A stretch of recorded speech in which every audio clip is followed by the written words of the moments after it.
نحمده ونصلي على رسوله الكريم اما بعد فاعوذ بالله من الشيطان الرجيم بسم الله الرحمن الرحيم ولقد آتينا موسى الكتاب وقفينا من بعده بالرسل وآتينا عيسى ابن مريم البينات وأيدناه بروح القدس افکلما جاءکم رسول بما لا تهوى انفسکم استکبرتم ففریقا کذبتم وفریقا تقتلون صدق اللہ العلی العظیم اللہم صل علی سیدنا و مولانا محمد وعلی آل سیدنا و مولانا محمد وبارک وسلم۔ حضرات اکرام، آج کے درس میں سورہ بقرہ کی آیت نمبر 87 تلاوت کی ہے، جس میں اللہ جل شانہ و عم نوالہ نے فرمایا ہے کہ بے شک ہم نے موسیٰ علیہ السلام کو کتاب عطا کی، کتاب سے مراد تورات، وقفینا من بعدہ بالرسل، اور ان کے بعد ہم نے ان کے پیچھے رسول بھیجے، یعنی حضرت موسیٰ علیہ السلام کے بعد اور رسول تشریف لائے۔ وَآتَيْنَا عِيسَى ابْنَ مَرْيَمَ الْبَيِّنَاتِ وَأَيَّدْنَاهُ بِرُوحِ الْقُدُسِ، اور ہم نے عطا کی عیسیٰ ابن مریم کو روشن دلیلیں، روشن نشانیاں، وَأَيَّدْنَاهُ بِرُوحِ الْقُدُسِ، اور تائید کی ان کی پاک روح کے ذریعے۔ روح القدس سے مراد حضرت جبریل علیہ السلام نے، مطلب یہ کہ ہم نے ان کو قوت عطا کی روح القدس کے ذریعے۔ اَفَكُلَّمَا جَاءَكُمْ رَسُولٌ، پس جب کبھی رسول تمہارے پاس وہ احکام لاتے جن کی تمہارے نفس خواہش نہیں رکھتے تھے، لا تہوا انفسکم استکبرتم، تو تم غرور کرتے، تکبر کرتے، ففریقا کذبتم، پس ایک گروہ کو تم جھٹلاتے، وفریقا تقتلون، اور ایک گروہ کو تم قتل کر دیتے، شہید کر دیتے۔ حضرات اکرام، اس میں اللہ تبارک و تعالیٰ نے بنی اسرائیل کو خطاب فرمایا ہے کہ تمہارا یہ آپس کا کشت و خون یا نبی آخر الزماں صلی اللہ علیہ وسلم کی مخالفت غلطی اور خطا سے نہیں ہے، بلکہ سرکشی اور عناد سے ہے، کیونکہ تم بڑے سرکش ہو اور عناد رکھتے ہو، اس لیے یہ غلطی کر رہے ہو، ورنہ صحباً تم سے یہ غلطی نہیں ہو رہی ہے۔ جس کا کھلا ہوا ثبوت یہ ہے کہ ہم نے حضرت موسیٰ علیہ السلام جیسے جلیل القدر پیغمبر کو تورات جیسی عظیم الشان کتاب عطا فرمائی، اور اسی پر کفایت نہیں کی، بلکہ ان کے بعد ہزارہا پیغمبر ہم نے بھیجے جو حضرت موسیٰ علیہ السلام کی حمایت اور تورات شریف کی اشاعت اور تم کو ہدایت کرتے رہے، اور سب سے آخر میں تمہارے پاس کنواری بطول حضرت مریم کا وہ پاک ستھرا بیٹا یعنی حضرت عیسیٰ ابن مریم تشریف لائے، جو سر سے پاؤں تک خود معجزہ تھے، اس کے علاوہ اور بھی معجزات ان کے دست شریف میں تھے، ان کی مبارک پھونک سے بے جان جاندار ہو جاتے تھے، کیونکہ ان کی پیدائش شریف بھی روح الامین یعنی حضرت جبریل علیہ السلام کی پھونک سے ہوئی تھی۔ ان کے ہاتھ لگنے سے مریض لادوا صحت یاب ہو جاتے تھے، وہ تمہاری کمائی ہوئی غذا اور گھر میں چھپائی ہوئی چیزیں ان کی خبر دے دیا کرتے تھے،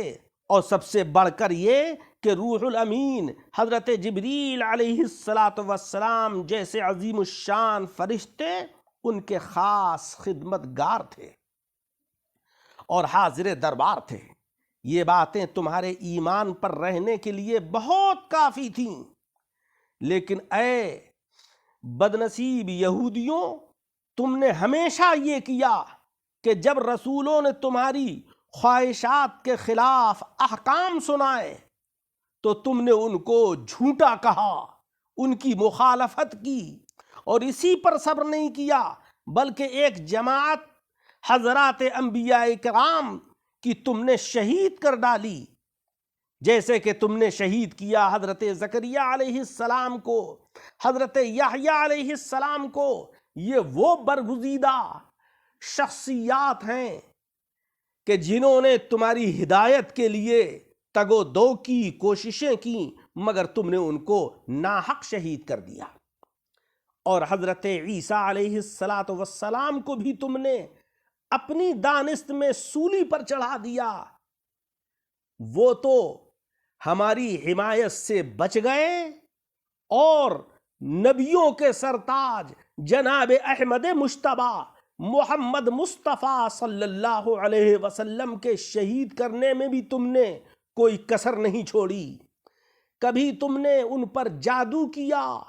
کبھی تم نے انہیں دیوار کے نیچے بٹھا کر باتوں میں لگا کر شہید کرنے کے ارادے سے دھوکے سے ایک بھاری پتھر اوپر سے پھینکا، کبھی ان کو زہر کھلایا، بلکہ حق تو یہ ہے کہ ان کی وفات بھی تمہارے ہی ہاتھوں ہوئی ہے، کیونکہ تمہارے زہر کا اثر ہر سال آپ پر لوٹتا تھا، جس سے کہ آپ کے گلے میں درد ہوتا تھا، اور آپ کی وفات کے وقت اسی زہر کا اثر آپ کے اوپر ظاہر ہوا۔ اے بدنصیب یہود، تمہاری تو یہ چیزیں سرشت میں داخل ہیں کہ تم نے حضرات انبیاء کرام و رسل عظام سے بغض و عناد رکھا، تم نے غرور اور تکبر کا اظہار کیا، حضرات انبیاء کرام کی تعلیمات کو جھوٹا بتایا، ان کو ناحق شہید کیا، ان کو زہر دینے کی کوشش کی۔ اس کے باوجود بھی تمہارا یہ دعویٰ ہے کہ ہم تو سب سے افضل قوم ہیں اور اللہ کے محبوبین اور پیارے بندے ہیں، مولا تبارک و تعالی ہمیں دوزخ میں داخل نہیں کرے گا، بلکہ وہ تو ہمارے اوپر مہربان ہے۔ ارے مہربان کیسے ہوگا؟ مہربان تو جب ہوتا کہ جب تم اللہ تبارک و تعالی سے عہد و پیمان کر کے اس کے اوپر عمل کرتے اور اپنی زندگیوں میں وہ تعلیمات اتارتے کہ جو اللہ تبارک و تعالی نے حضرات انبیاء کرام و رسول عظام کے ذریعے سے تم تک پہنچائی تھیں۔ تم سے تو ہم نے یہ وعدہ کیا تھا کہ آخر میں نبی آخر الزمان صلی اللہ علیہ وسلم تشریف لائیں گے، ان کے اوپر تم ایمان لانا، ان کے دین کی اشاعت کرنا، ان کی دین کی حقانیت کا اعلان کرنا، تم نے اس کو بھی جھٹلا دیا، لہذا تم بدبخت اور بدنصیب ہو۔ اسی کا ذکر اللہ تبارک و تعالیٰ نے اس آیت کریمہ میں فرمایا ہے کہ وَلَقَدْ آتَيْنَا مُوسَى الْكِتَابَ، اور بے شک ہم نے حضرت موسیٰ علیہ السلام کو کتاب عطا کی۔ آتینا کے معنی عطا کی، دی موسیٰ علیہ السلام کو کتاب۔ لفظ موسیٰ کی تحقیق تو گزر چکی، البتہ کتاب سے یہاں پر تورات مراد ہے، جس میں اللہ تبارک و تعالیٰ کے سارے عہد و پیمان موجود تھے۔ سب سے بڑا عہد یہ تھا کہ ہر وقت کے پیغمبر کی تم اطاعت کرو گے، ان پر ایمان لاؤ گے، ان کی تعظیم و توقیر کرو گے۔ حضرت ابن عباس رضی اللہ تعالی عنہ سے روایت ہے کہ جب حضرت موسیٰ علیہ السلام کو تورات کی تختیاں ملیں تو وہ اٹھا نہیں سکے، اللہ تبارک و تعالیٰ نے ایک ایک آیت اٹھانے کے لیے ایک ایک فرشتہ مقرر کیا، لیکن وہ بھی نہیں اٹھا سکے۔ پھر ایک ایک حرف کے لیے ایک ایک فرشتہ بھیجا، اس کے باوجود بھی وہ نہیں اٹھا سکے۔ جب اس کتاب کی عظمت ظاہر ہو گئی تب اس کو موسیٰ علیہ السلام کے لیے ہلکا کر دیا گیا اور وہ اٹھا کر بنی اسرائیل کے پاس لائے۔ چونکہ پوری تورات یعنی لکھی ہوئی ایک دم عطا ہوئی تھی اور غالباً بغیر فرشتے کے ذریعے براہ راست اللہ تبارک و تعالیٰ کی طرف سے ملی تھی، اس لیے یہاں پر آتینا فرمایا گیا کہ یعنی ہم نے موسیٰ علیہ السلام کو بڑی کتاب ایک دم عطا کی ہے۔ حضرات اکرام، مفسرین اکرام فرماتے ہیں کہ اللہ تبارک و تعالیٰ نے حضرت موسیٰ علیہ السلام ہی کو یہ خصوصیت عطا فرمائی کہ وہی اپنے وقت میں تورات شریف کے حافظ تھے، ورنہ بنی اسرائیل اس کو یاد بھی نہیں کر سکے تھے۔ وَقَفَّيْنَا مِن بَعْدِهِ بِالرُّسُلِ، ان کے بعد ہم نے بہت سے پیغمبر بھیجے۔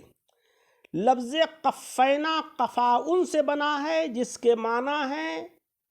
نقش قدم کے اوپر چلنا، یعنی پیچھے چلنا۔ اور رسل یہ جمع رسول کی ہے، جس کے معنی ہے وہ ذات گرامی کہ جس کو اللہ تبارک و تعالی نئی شریعت، نئی کتاب عطا فرمائے۔ اور نبی اس ذات کو کہتے ہیں کہ جن کو نئی شریعت اور نئی کتاب تو نہ دی جائے، بلکہ کسی رسول کی کتاب کی اشاعت اور اس کے اوپر عمل کرنے کا حکم دیا جائے۔ اللہ تبارک و تعالیٰ سے دعا ہے کہ مولا رب العزت ہمیں قرآن عظیم کو پڑھنے، اس کو سمجھنے اور اس کے اوپر عمل کرنے کی توفیق عطا فرمائے۔ آمین۔ وآخر دعوانا ان الحمد للہ رب العالمین۔